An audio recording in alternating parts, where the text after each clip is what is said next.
कराची में traffic jam होना रोज का मामूल बन चुका है। बारिश के बाद मुतादिद सड़कों पर गड्ढे पड़ गए, जिसके बायस ट्रैफिक की रवानी मुतासिर हो रही है।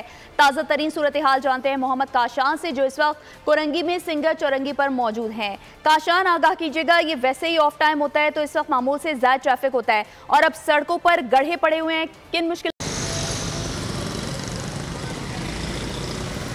जी बिल्कुल, देखिए हालिया बारिशों के बाद जो है कराची की मुतादिद सड़कों पर गड्ढे जो हैं वो ज़्यादा ही गहरे हो गए और बड़े बड़े गड्ढे पड़ चुके हैं, जिससे कराची की मुतादिद सड़कें जो हैं उस पर शदीद ट्रैफिक की रवानी जो है वो मुतासिर हो रही है। मैं सिंगर चुरंगी से शाह फैसल जाने वाली शाहरा पर मौजूद हूँ। अब से कुछ देर पहले जो है बॉल न्यूज़ ने खबर नशर करी थी, जिस पर इंतजामी हरकत में आई है। रोड जो है सबसे बंद करा हुआ था, ट्रैफिक पुलिस ने जो अब ये रोड खोल दिया है, जिससे ट्रैफिक की रवानी जो है मामूल से जो मुतासिर थी उसकी तेज़ी आई है। यहाँ से ट्रैफिक की रवानी जो है बहाल होना शुरू हुई है। ट्रैफिक जैम होने की असल वजह है क्या, शहरी वो खुद बताएंगे जो यहाँ के मकामी शहरी हैं। बस असल वजह क्या है जो मुतादिद बार यहाँ पर ट्रैफिक जाम हो जाता है, परेशानी का सामना करना पड़ता है? बिस्मिल्लाहिर्रहमानिर्रहीम। मेन वजह है ये बरसाती नाला बनाया गया था बरसात के सिलसिले, लेकिन तमाम लाइनें डाल दी। लाइनें डालने के मतलब पानी ओवर हो जाता है, ओवरफ्लो हो जाता है, जिसकी वजह से पानी रोड में आता है, लोगों को मुश्किलात का सामना करना है। सिर्फ इतनी सी वजह और कुछ भी वजह नहीं है।